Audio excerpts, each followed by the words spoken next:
ఇవాళ పార్లమెంటులో జరుగుతున్నటువంటి చర్చ అంశం వేరు, డిలిమిటేషన్ ఉమెన్ రిజర్వేషన్ బిల్లు. ఆ సందర్భంలో తెలివిలేని ఒక వెధవ, మెదడు జ్ఞానము లేక తెలంగాణ విభజనను పాకిస్తాన్ భారత విభజనతోటి పోల్చి ఈరోజు ఈ భారతదేశంలో ప్రజాస్వామికంగా రాజ్యాంగ ప్రకారంగా లోక్సభ రాజ్యసభ పాస్ చేసినటువంటి బిల్లులను పార్లమెంటు వేదికగా అవమానపరుస్తుంటే తెలంగాణ నుంచి ఎంపికైన 8 మంది భారతీయ జనతా పార్టీల ఎంపులు చీము నెత్తురు లేకుండా వాటిని విని ఎంజాయ్ చేసేటువంటి దౌర్భాగ్య పరిస్థితి వింటే తెలంగాణ తల్లి రోధించేటువంటి పరిస్థితి ఉంది. అలా ఏ మాత్రం బాధ్యత ఉన్నా, తెలంగాణ రక్తమున్నా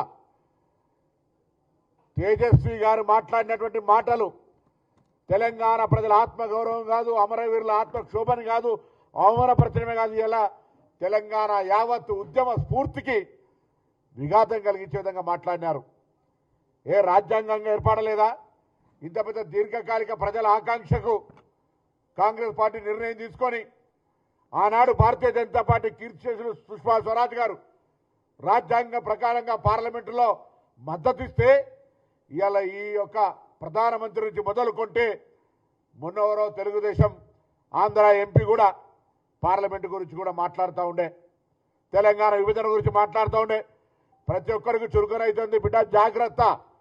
తెలంగాణ ఉద్యమకారులంతా ఒకవేళ ఎందుకులే విభజన జరిగింది కదా, ఎవరి విభజన దాకానే పోరాటం, విభజన తర్వాత ఎవరి బతుకులు వాళ్ళు బతకాలనుకుంటే జ్ఞానం లేక అజ్ఞానంతో పార్లమెంటరీ వ్యవస్థలో రాజ్యాంగాన్ని అవమానపరిచే విధంగా తేజస్వి మాట్లాడుతున్నటువంటి మాటలు ఈరోజు దేశ ప్రజాస్వామ్యానికి అగౌరవం.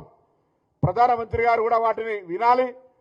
కాంగ్రెస్ పార్టీ మా నాయకుడు రాహుల్ గాంధీ గారు కూడా మెయిల్ చేశాం, అది పార్లమెంట్లో తొలగించేదాకా, ఆ పార్లమెంటు రికార్డుల నుంచి ఆ పదాలు తొలగించేదాకా డిమాండ్ చేయాలని కూడా కోరుతా ఉన్నాం.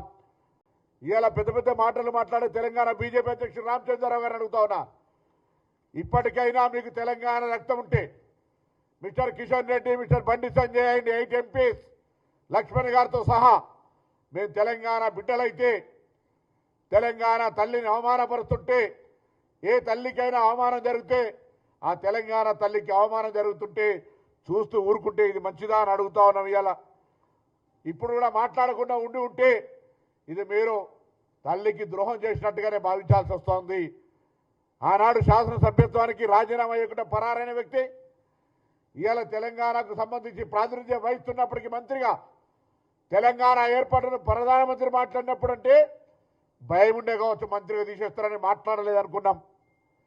కానీ అమిత్ షా మాట్లాడిన ఇవాళ తెలుగుదేశం పార్టీ ఎంపీ తెలంగాణ ప్రజలను రెచ్చగొట్టే విధంగా ఏదో శాసనసభ తీర్మానం గురించి మాట్లాడుతూ రకరకాలుగా రాజ్యాంగంలో ఆర్టికల్ 3 డాక్టర్ బాబాసాహెబ్ అంబేద్కర్ గారు రచించినటువంటి ఆర్టికల్ గురించి తెలవక అటువంటి అజ్ఞానులు ధనబలంతో మందబలంతో పార్లమెంటుకి వస్తే కనీసం ఆ పార్టీ అనే బుద్ధి నేర్పాలి.